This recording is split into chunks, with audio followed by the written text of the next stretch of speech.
예수님의 그 33년의 생애는 그 사생의 30년과 공생의 3년으로 이렇게 나눌 수가 있습니다. 그래서 예수님께서 우리가 지난 시간까지 살펴본 바에 의하면 이제 공생애를 시작하기 전에 세례 요한에게 세례를 받으시고 또 광야에서 40일 동안 금식 기도하신 다음에 마귀 성령에 이끌려서 마귀에게 시험을 받으십니다. 그 시험을 예수님께서 말씀으로 다 물리치시고 드디어 이제 오늘 보면은 예수님께서 공생의 활동을 본격적으로 시작하는 것을 볼 수가 있습니다.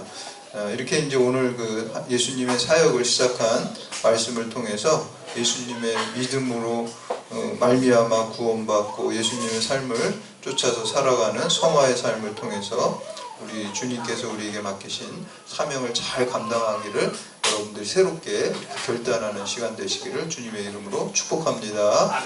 첫 번째는 예수님은 우선적으로 낮은 곳에 임하십니다. 그래서 우리 예수님의 우리가 제자된 삶을 믿음 생활을 하는 것은 예수님을 구주로 믿고 또 제자된 삶을 쫓아서 살아가는 것인데 예수님을 보니까 이렇게 낮은 곳으로 임하시는 것을 볼 수가 있습니다. 예수님은 이 모든 인류를 구원하시기 위해서 오셨지만 먼저 우선적으로 이제 낮은 곳에 있는 자들에게 다가가는 것을 우리가 볼 수가 있습니다. 그 대표적인 게 이제 갈릴리 못 사는 동네잖아요. 그리고 이제 어부들에 이렇게 다가가셔서 제자로 부르시는 모습이 오늘 말씀입니다. 우리 12절에서 15절까지 말씀 함께 봉독합니다. 시작. 예수께서 요한이 잡혔음을 들으시고 갈릴리로 물러가셨다가 나사렛을 떠나 수불론과 납달리 지경 해변에 있는 가버나움에 가서 사시니 이는 선지자 이사야를 통하여 하신 말씀을 이루려 하심이라. 일렀으되 수불론 땅과 납달리 땅과 요단강 저편 해변 길과 이방의 갈림이라. 아멘. 우리가 이스라엘 지도를 이렇게 보면은 좀 우리 한반도처럼 이렇게 세로로 길쭉합니다. 그래서 이제 북쪽 지방, 중부 지방, 남쪽 지방 이렇게 이제 세 부분으로 나눌 수 있겠는데 그 중에서 이제 예루살렘이 좀 남쪽에 있죠. 그리고 사마리아가 이제 중간에 중부 지방에 있다고 한다면은 예수님이 오늘 사역하신 이곳은 또 사셨던 나사렛은 이제 갈릴리 지역이거든요. 이제 갈릴리 지경에 이제 예수님이 사신 나사렛도 있고 또 오늘 말씀에 보니까 가버나움에서 이제 사시고 거기서 공생애를 시작하셨어요. 이것도 역시 이제 갈릴리 지경이에요. 우리 쉽게 말하면은 우리 서울에 이렇게 보면 서울시 안에 뭐 종로구도 있고 또 이제 강남구도 있고 이렇게 있잖아요. 이렇게 보시면 돼요. 그래서 이제 갈릴리 지역에 거기에 이제 나사렛도 있고 그리고 가버나움도 있는 거예요. 그래서 이제 예수님께서는 사생애 동안 아버지 요셉이 이제 목수였기 때문에 목수 생활로 나사렛에서 거기서 이제 목수 생활을 하셨고 사생애. 그래서 이제 나사렛 예수라고 하는 거죠. 그리고 이제 시작은 공생의 시작은 가버나움에서 오늘 시작하는 것을 볼 수가 있습니다. 그래서 왜 예수님이 우리가 얼핏 생각하면은 예루살렘에서 시작해야 되지 맞지 않을까? 이렇게 이제 우리가 생각할 수 있죠. 왜냐하면 예루살렘에 성전이 있고 또 예루살렘이 이스라엘 전체의 어떤 신앙적 그리고 정치적 경제적 중심이잖아요. 그러니까 당연히 예루살렘에서 시작해야지 맞을 것 같은데 그렇지 않다는 거예요. 그리고 이제 사마리아는 어떤 지역입니까? 사마리아는 사실 이제 북이스라엘과 남유다가 이렇게 남북으로 갈라졌을 때 거기 이제 아수르가 침공해가지고 거기를 점령한 다음에 정책이 혼혈 정책이잖아요. 독립운동 못하게 그 의식을 아예 해체시켜 버리려고. 우리 옛날에 일제시대 때 일제가 우리 조선을 점령한 다음에 만약에 이제 일본 사람이랑 일본 여자랑 한국 남자랑 결혼을 하면 거기서 혼혈아가 나오잖아요. 그럼 이 아이는 독립운동을 안 하겠죠. 자기가 섞여 있으니까 이제 그런 정책을 쓴 거예요. 그래서 이제 사마리아인이 생긴 거거든요. 그러니까 이제 이스라엘은 선민의식에 아주 절어 있는 사람들이잖아요. 선민의식에 대한 자부심이 많잖아요. 그런데 이제 사마리아 사람들을 볼 때는 유대인의 순수한 혈통을 더럽힌 자라고 이제 그들을 아주 이방인보다도 못한 자들로 여기고 개만도 못하게 여겼다고 하잖아요. 그래서 이제 사마리아로 지나가지도 않잖아요, 이 사람들은. 중부 지방에 있으면은 이 남부에 있다가 북부에 가 예루살렘에 있다가 갈릴리 가려면은 사마리아를 가로질러 가면은 빠른데 거기 땅도 안 밟으려고 오른쪽에 요단강이 있거든요. 지금의 이제 요르단 지역 강을 건너갔다가 위로 올라가서 이렇게 또 강을 건너가고 이렇게 우회로를 할 정도로 이제 사마리아 사람들을 아주 경멸하고 무시했던 것을 볼 수가 있습니다. 그런데 사마리아 사람들은 이 유대인들을 그러니까 원수같이 생각해요. 그러니까 거기서 예수님이 공생활동을 시작하시지 않았고 결국에는 이제 갈릴리 북부에서 이제 시작하는 게 이제 오늘 말씀에 나오는. 왜 그럼 북부일까요? 남부의 예루살렘 같이 중심도 아니고 또 이방인 혼혈이 돼 있는 또 상처가 많은 그 사마리아도 아니고 이 북부 그 갈릴리 지역은 실패하고 가난한 사람들이 몰려 있는 곳입니다. 그래서 아주 나다니엘 그 나사렛 예수가 이제 선지자라고 가보자 그러니까 뭐라고 얘기를 합니까? 나사렛에 무슨 선한 게 있냐고 그러니까 아주 그냥 무시하는 동네예요. 그냥 빈민촌 같은 데예요. 그리고 실패한 사람들이 몰려드는 그런 지역이 갈릴리 지역이었습니다. 예수님께서 왜 그런 지역에서 그 공생의 활동을 시작하시고 구원의 역사를 이루어 가셨을까라고 우리가 생각해 볼 때 먼저 예루살렘은 주로 이제 지도자들이 있었어요. 특별히 이제 그 바리새인들과 사두개인과 같은 종교 지도자, 정치 지도자들이 있어요. 이 사람들은 마음이 높을 수밖에 없어요. 자기가 엘리트라는 의식이 있기 때문에. 그리고 그런 사람들은 자기의 어떤 신념이 확고한 사람이에요. 신념이 확고한 사람은 믿음을 받아들이질 않습니다. 너무 확고하니까. 그래서 이제 예수님은 거기서 시작을 안 하셨어요. 그리고 이제 사마리아는 유대인들에 대한 반감이 너무나 심했고, 너무나 또 큰 상처가 많은 사람은 또 마음이 또 그 상처 때문에 그 약간 받아들이지 않는 부정적인 또 정서가 있잖아요. 근데 이제 북부의 그 갈릴리 지역 사람들은 가난하고 실패한 사람들이니까 자기가 지금 굉장히 실패자고 부족하다는 걸 느끼는 사람이에요. 그리고 부족하다고 느끼기 때문에 어떤 새로운 것이 들어오면 그거를 받아들이려고 하는 마음이 들어요. 낮은 마음이죠. 그래서 이제 예수님께서 바로 그 낮은 사람들, 낮은 마음의 사람들, 우리가 다른 말로 하면 겸손한 사람들이죠.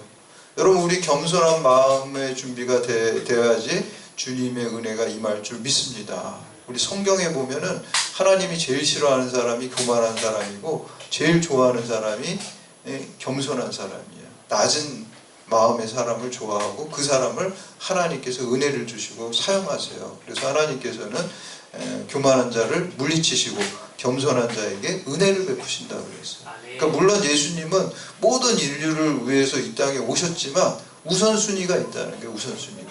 낮은 마음의 사람, 또 낮은 사람을 주님께서 먼저 우선적으로 찾아가시는 것을 볼 수가 있습니다. 그래서 이제 갈릴리 지역에서 가버나움에서 공생의 활동을 시작하는 것을 볼 수가 있습니다. 제가 이제 목회 초기에 목회하면서 막 어려움도 있고 회의가 될 때가 있잖아요. 사명감 가지고 부름 받았다고 이제 뭐 체험도 있어가지고 신학교 가고 목사도 됐는데 목회를 막상 하면서 사람들도 좀 싫어지고 교인들도 싫어지고 그렇게 회의가 될 때가 있었어요. 그래서 이제 혼자 이렇게 좀 상한 심령으로 기도를 이렇게 했어요. 기도를 하면서 이렇게 하나님께 기도해요. 하나님, 내가 이렇게 보니까 이 세상에 저보다 똑똑한 사람이 엄청 많아요. 근데 그런 똑똑한 사람을 주의 종으로 부르시 왜 저를 부르셨나요? 이걸 물어봤고, 또 제가 이렇게 보니까 교회 다니다 보니까 목사보다 더 신앙 좋은 평신도들 무수히 많습니다. 그래서 그분들 보면서 저보다 신앙 좋은 사람들 저런 장로님, 저런 권사님, 저런 집사님 부르시지 왜 저를 부르셨나요? 그런 기도를 하고, 또 저보다 또 외모도 잘생기고 또 키도 크고 이런 훌륭한 외모를 가진 또 분들이 있잖아요.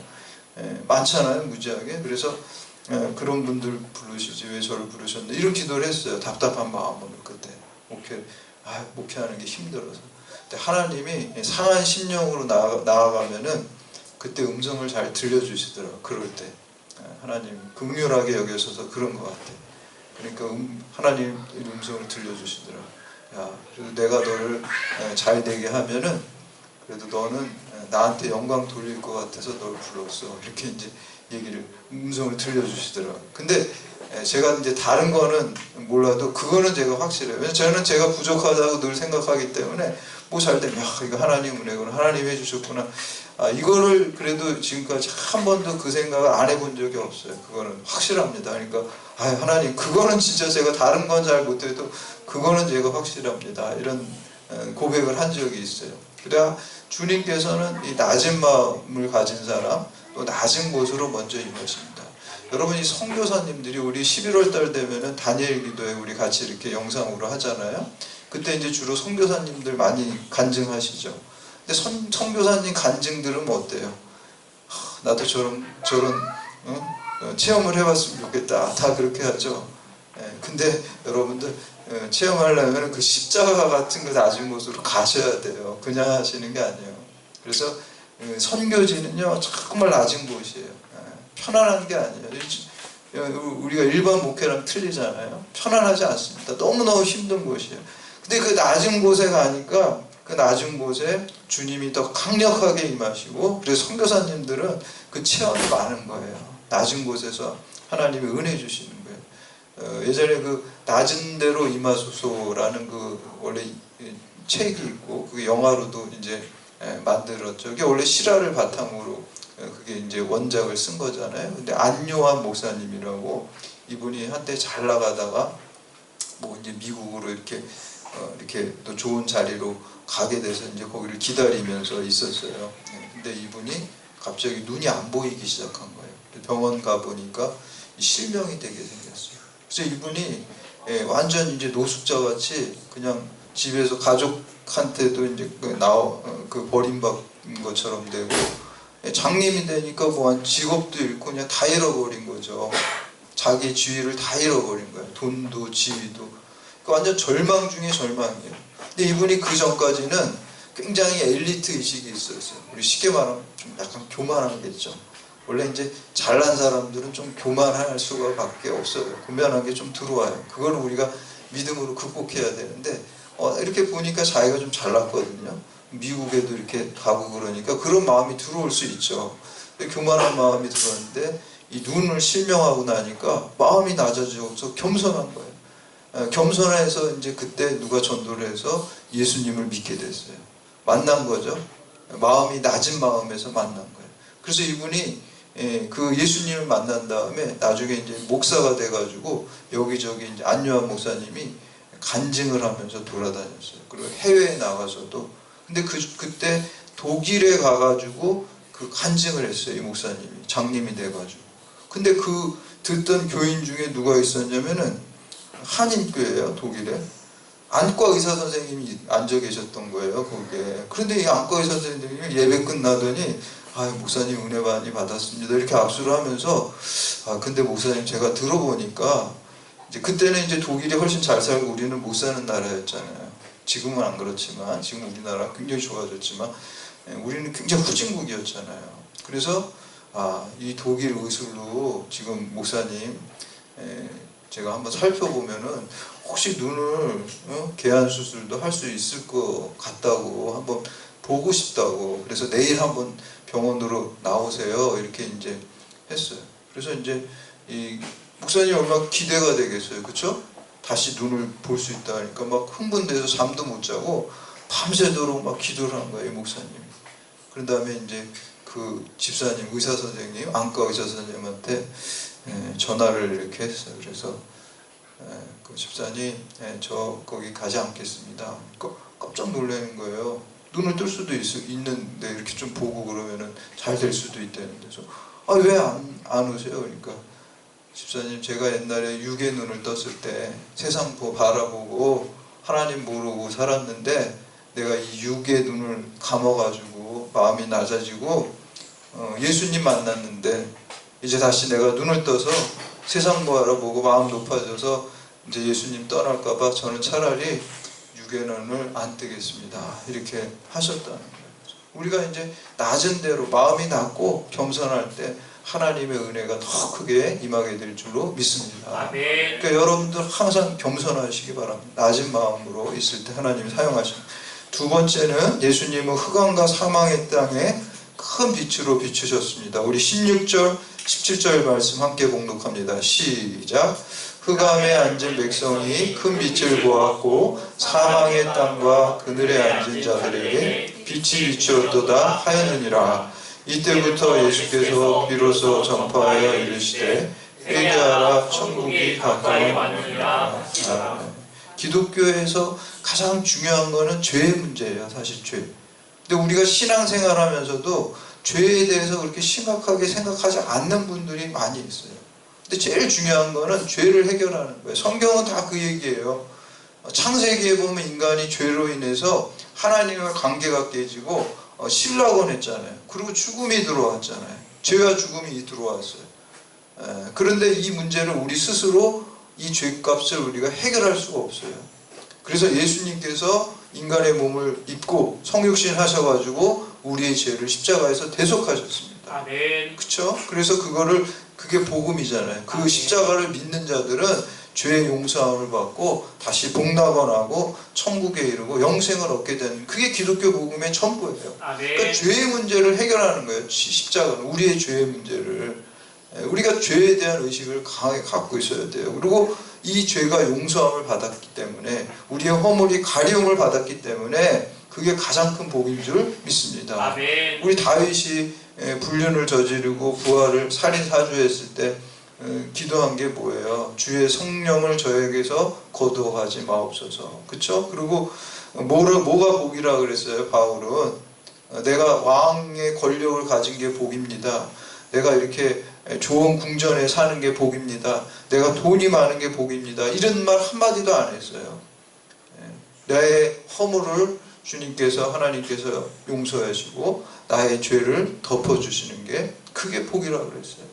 여러분, 그게 가장 큰 복인 줄 믿으시기를 바랍니다. 아멘. 우리의 죄와 허물을 예수 그리스도의 십자가로 덮어주시고 용서해 주셔서 우리가 영생 복락과 을 얻을 수 있게 된 것입니다. 이것보다 더 큰 복이 없다라는 거예요. 그래서 예수님께서 이 흑암에 앉은 백성, 사망의 땅과 그늘에 앉은 자들은 죄로 인해 죽을 수밖에 없는 우리 인간의 모습을 표현하는 것입니다. 그때 큰 빛이 임했다. 큰 빛으로 오신 예수님이에요. 오늘 말씀에는 큰 빛이라 그랬는데 우리 요한복음 1장 9절에 보면은 참빛으로 오셨다. 빛으로 오셨다 그래. 그렇죠? 그래서 이제 교회 지나다니다 보면 교회 이름 중에 참빛교회가 많이 있어요. 예수 그리스도의 교회라는 뜻이잖아요. 빛교회도 있더라고. 저희 동네 보니까 참빛이 하도 많으니까 빛이라고 해. 큰 빛교회도 있고, 그렇죠? 다 예수님을 의미하는 거예요. 그래서 우리가 빛이 비추고 흑암과 사망의 권세에 생명의 빛이 임하는 거예요. 예수 그리스도가 진리의 빛으로 임하시는 겁니다.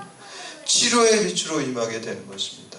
우리 서양에서 18세기를 계몽주의 시대라 그래요. 계몽주의 시대. 그래서 이 영어에 보면 인라인먼트라 그러거든요. 계몽주의가. 그러니까 인라인먼트가 빛이, 라이트가 이렇게 들어가는 거예요. 인본주의자들이 볼 때는 이 서양의 중세의 천년이 암흑시대인 거예요. 우리는 암흑시대 아닙니다. 우리 신앙의 시대죠. 그때 암흑시대라고, 물론 이제 카톨릭 교회 타락도 있었지만 거기 신앙의 시대입니다. 근데 이제 계몽주의가 되면서 뭐 17세기에 과학혁명이 일어나고 또 계몽주의, 18세기 계몽주의가 되면서 인본주의가 되죠. 그때 뭐라 그래? 이성의 빛이에요. 이성의 빛. 그러나 우리는 이성의 빛이 아니라, 죄악된 이성의 빛이 아니라 예수 그리스도의 진리의 빛, 또 생명의 빛이 임하게 될 줄로 믿습니다. 믿음의 이 사람들은 그 진리의 빛이, 우리 창세기 보면은, 창세기 1장 3절 말씀에 보면은 하나님께서 이제 말씀으로 천지를 창조하실 때 가장 먼저 창조하신 게 뭐예요?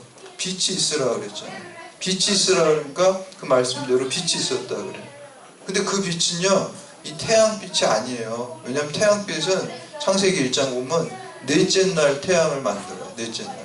태양과 달과 별을 만드는 게 넷째 날이에요. 그럼 첫째 날 빛은 뭡니까? 하나님의 빛이에요. 그 생명의 빛이에요. 아멘. 모든 존재가 존재할 수 있는 존재의 바탕이 되고 근원이 되는 하나님의 빛이에요. 그래서 우리가 요한계시록에 보면은 그 천상의 모습을 이렇게 요한이 계시를 통해서 기록한 거에 보니까 뭐라 그래요? 해가 쓸 데가 없다 그래요. 해가 왜 쓸 데가 없을까? 그 해보다 더 밝은 하나님의 빛, 생명의 빛, 진리의 빛이 거기에 가득하기 때문에 해가 쓸 데가 없어요. 여러분, 사도 바울이 다메섹 도상에서 정오에 그 중동 지역의 정오의 햇빛이 얼마나 강렬하겠어요. 제일 강렬할 때잖아요.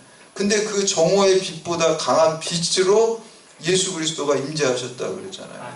빛으로 오시는 분입니다. 우리 교우 중에 지금은 이제 다른 데로 이제 그 발령 가셨지만 간증, 우리 이렇게 속으로 공부할 때 간증하시는 거 봤어요. 그분이 이제 믿은 지 얼마 안 되고 여기서 세례도 받으셨는데 그분이 어떤 간증을 하시냐면 이렇게 기도하는데 빛이 이렇게 싹 들어오더래요. 빛이. 그러니까 그분이 이제 초신자인데 그게 뭐예요? 하나님의 빛이 확 들어오는 거예요. 그 간증을 하시더라고요. 하나님 빛으로 임하십니다. 생명의 빛, 진리의 빛, 치료의 빛으로 우리에게 임하신 줄 믿으시기를 바랍니다. 아멘. 그 빛이 있어야 돼요. 그 빛이 있어야 생명이, 그 빛이 있어야 우리가 진리를 알 수가 있고요. 그 빛이 있어야지 치료의 강선처럼 우리가 치료될 줄로 믿습니다.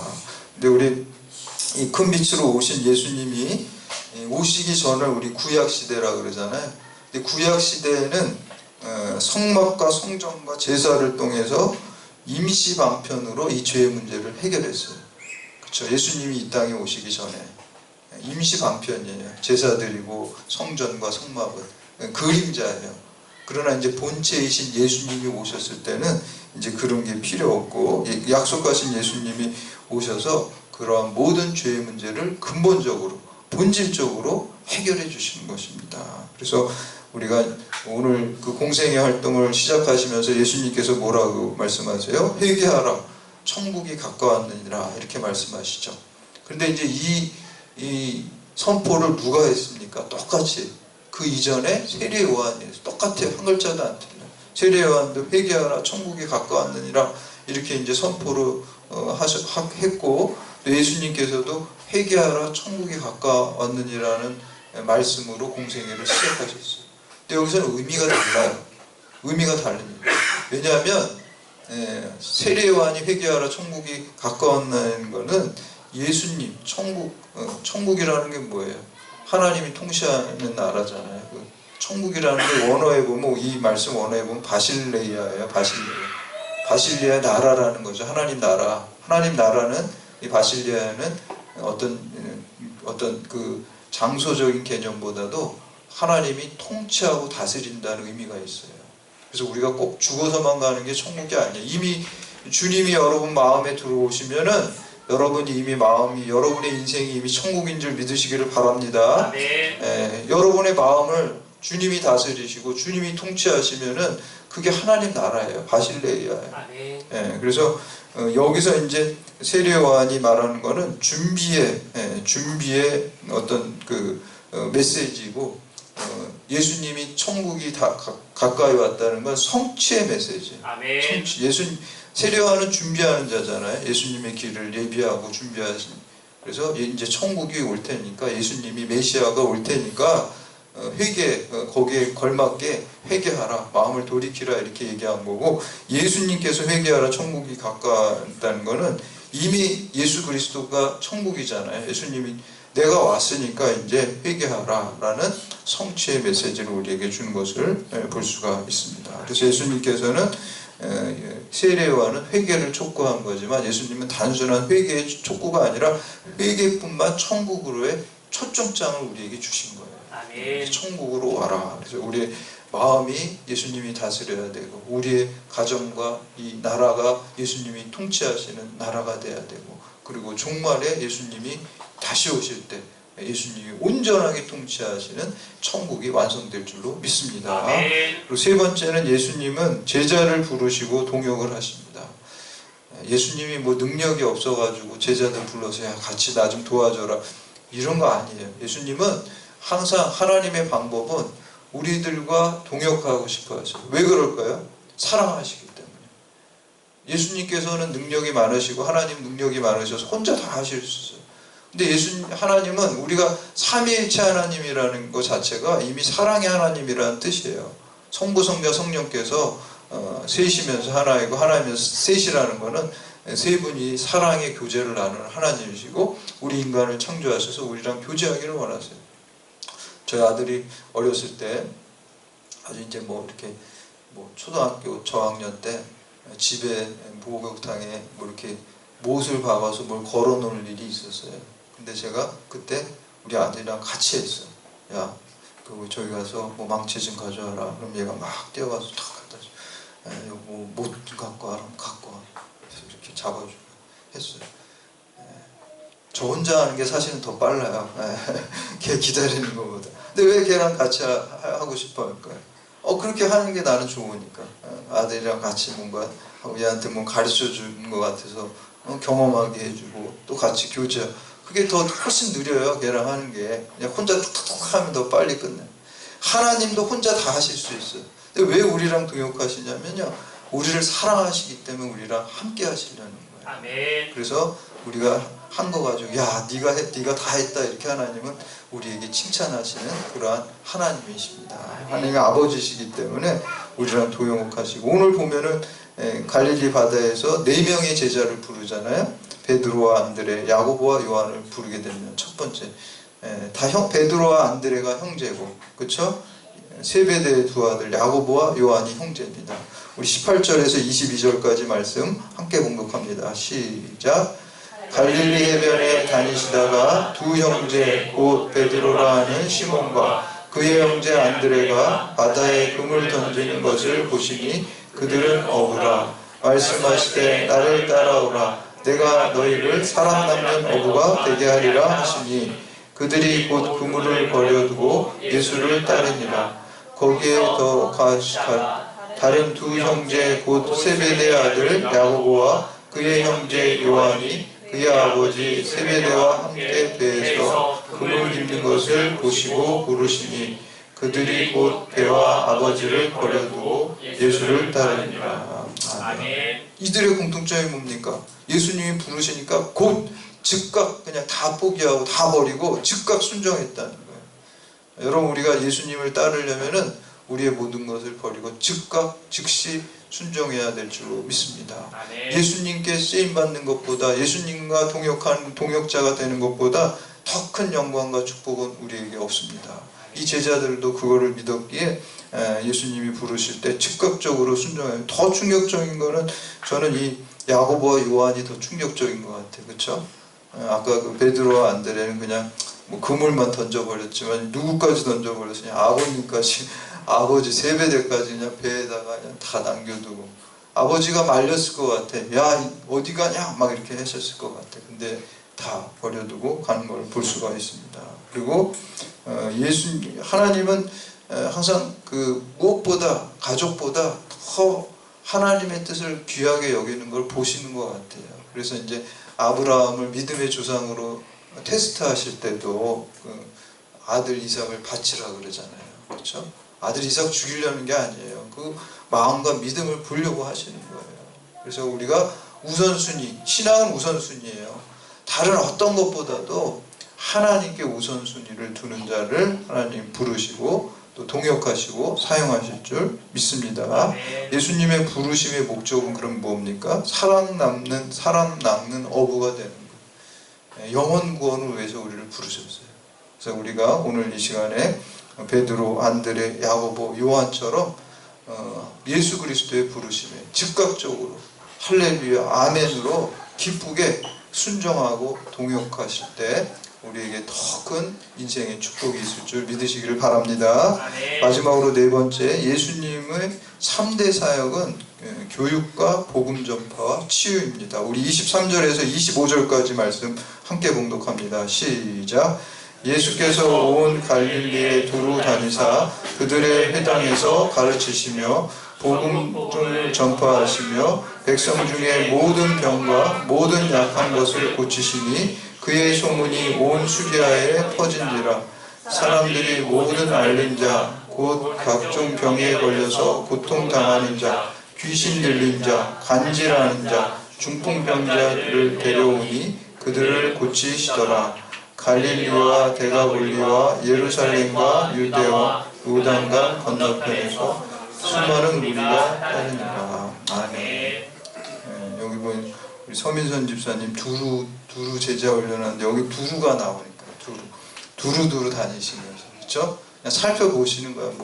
사람을 찾으러, 사람 낚는 어부로 만들 사람이 누군가 두루 다니면서 어떻게 해요? 세 가지를 하셨다. 가르치셨어요. 말씀을 가르치셨겠죠? 그리고 천국 복음을 전파하셔서 전도하고 또 설교하시고 또 치유하셨어요. 병든 자를 고쳐주셨어요. 광교에 있는 더 사랑의 교회가 이 예수님의 3대 사역의 더라 그랬잖아요.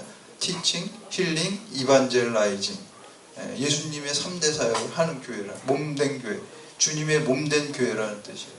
이름을 너무너무 잘 줬죠. 요 말씀을 근거해서 한 거예요. 얘를 가르치고 티칭하고 또 치유하고 힐링하고 TH, 그리고 이반젤라이징, 복음을 전파하고. 다른 성경에는 또 이제 프리칭, 예수님 이렇게 선포하고 설교하는 거라고 이렇게 이제 말씀하고 있어요. 그래서 제일 중요한 게 일단 말씀입니다. 하나님 말씀을 프리칭하고 이반젤리 하는 거는 좀 대중적으로 쉽게 이렇게 선포하는 개념이고요. 교육하는 거는 좀 깊게 들어가는 거예요. 그러니까 쉽게 말하면 제가 이렇게 여기서 여러분 설교하고 이런 거 프리칭하는 거죠. 그리고 밖에 나가서 전도하면은, 노방에서 전도하면 그것도 이제 이반젤라이징이죠. 그리고 우리 이제 이따 끝나고 이제 속으로 공부 같이 하죠. 그거는 이제 더 깊게 들어가. 그게 이제 교육이에요. 그건 훈련하는 거예요. 우리 제자 훈련하고 또 속으로. 그러니까 이렇게 그런 두 가지 모습이 다 있을 때 믿음이 더욱더 강해지는 것입니다. 그래서 우리가 믿음은 말씀을 들으면서 나요. 아멘. 그리고 또 우리가 믿음이 연약한 사람도 말씀을 자꾸 들을 때 확신이 생겨요. 아멘. 말씀은 살아있고 운동력이 있어요. 아멘. 죽은 말씀이 아니에요. 하나님 말씀 살아있어요. 아멘. 그 말씀이 생명력이 있어가지고 그 말씀을 자꾸 들으니까 생명의 복음의 씨앗이 떨어지니까 믿음이 이렇게 자라나고 생겨나는 거예요. 근데 만약에 아무도 우리가 안 전하면은 그 말씀을 못 듣고 생명의 역사가 있을 수 없어요. 그래서 우리 먼저 말씀 충만하고 또 성령 충만해서 그 말씀의 씨를 뿌리고 전파하고, 또 우리가 말씀을 알아야 남을 말씀을 가르칠 수가 있잖아요. 나도 모르는데 어떻게 가르쳐? 그러니까 우리가 말씀을 잘 배워야 돼요. 그래서 배워서 가르치는 거예요. 그래서 우리 보면, 그리고 이제 보니까 각종 병에 걸린 사람들 다 귀신 들린 자, 간질하는 자, 중풍병자, 막 구름대처럼 막 밀려오는 거예요. 그렇죠? 예전에 제가 사역하던 그 교회 그 부흥회 강사님 중에 신유의 은사가 있는 그 목사님이 강사로 오신 적이 있어요. 근데 제가 깜짝 놀랐어요. 그때 그 교인 집회하는데 교회가 막 꽉 차더라고요. 그래서 이거 우리 교인들만 온 게 아니라 우리 교인보다 더 많은 다른 사람들이 쫙 채우더라고요. 저는 이 부흥회 여러 번 했는데 그때처럼 많이 온 거 처음 봤어요. 그래서 이거 어떻게 하나? 그러니까 누가 알려주더라고요. 저 목사님 일정이 쫙 어디 떠 있대요. 그러니까 그분들이 그거 보고 이 목사님이 오늘 어느 교회 간다 그러면 거기 쫙 오는 거예요. 전국에서 오는 거예요. 따라다니는 거예요. 이명훈 콘서트 가듯이 예전에 우리 집사람 누가 아는 분이 나이 많으신데 이명훈 팬이라서 그거 막 티켓 막 해주고 그러는데 거기 다 따라다니는데 그분들은 이명훈 콘서트 따라다니는 것처럼 그 치유 집회하는 목사님을 그냥 다 따라오시더라고요. 전국에서. 그러니까 병을 고치면은 우리가 옛날이나 지금이나 동서고금을 막론하고 우리가 아픈 사람들 많잖아요. 그렇죠? 그러니까 이제 그 사람들이 병 고쳐주니까 그냥 막 몰려오는 거예요. 그래서 예전에 그래서 저희 어머니가 제가 목회할 때 좀 우리 아들이 신유 은사가 있으면 좋겠다 이런 기도를 많이 하셨대요. 신유 은사 별로 있는 것 같지는 않아요.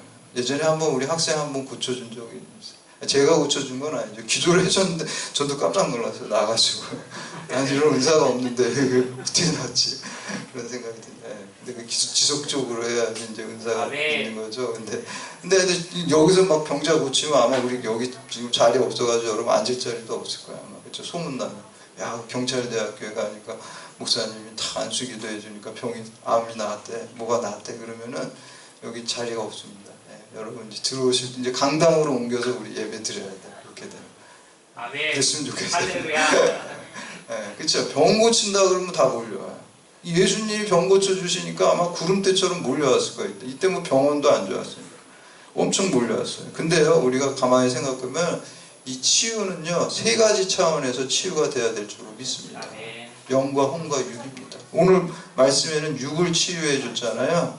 육만 치유해 준 육은요, 사실은 아무리 건강해도 여기 있다가 지금 뭐 100세 시대라 100세 있다가 끝나는 거예요. 진짜 중요한 거는 육의 치료를 통해서 영혼을 치료하려고 그러는 거예요. 그게 목적이에요. 사실 영혼을 치료해야지 영생을 얻잖아요. 몸을 치료하는 건 여기 육체적 생명만, 이게 언젠가 죽어요. 그 병이 나도 언젠가 죽는단 말이에요. 근데 그거를 통해서 영혼을 치료하시려고 육체를 치료해 주시는 거예요. 그래서 우리가 세 가지 차원의 병이 들었는데, 첫 번째는 영이 병들어. 영이 병든 게 뭡니까?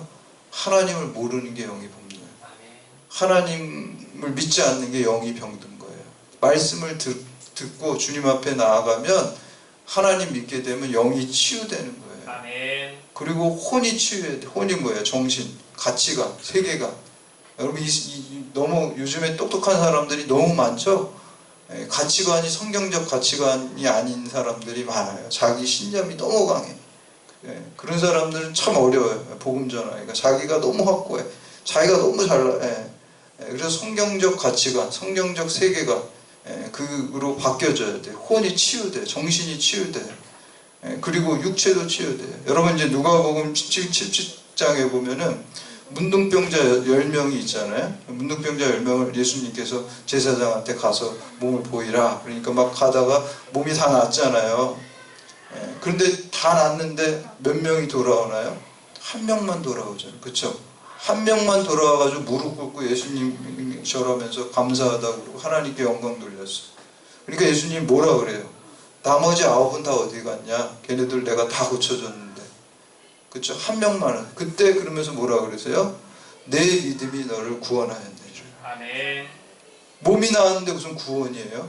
그 사람은 이 몸이 나은 것 때문에 하나님께 영광 돌리고 예수님께 감사해서 그 몸만 나은 게 아니라 몸보다 훨씬 100배, 1000배, 10,000배 비교할 수 없을 정도로 중요한 영혼이 구원받은 거예요. 아멘. 감사로 나와 하나님께 영광 돌릴 때. 그래서 우리는 영혼이 잘된 같이 범사가 잘되고 강건하라 그랬잖아요. 그렇죠? 그 순서가 영혼의 치유가 있어야 됩니다. 우리 생각의 가치관의 치유가 있고 몸의 치유가 있어야 될 줄로 믿습니다. 아멘. 그래서 우리가 생명의 빛으로 오시고 진리의 빛으로 오시고 치유의 빛으로 오신 예수님이 오늘 사역을 통해서 우리도 예수님을 따라 사는 거잖아요. 예수님을 첫 번째 구원자로 믿어야 되고, 두 번째는 예수님처럼 성화의 삶을, 예수님의 제자된 삶을 살아야 될 줄 믿습니다. 그게 성숙한 신앙이냐.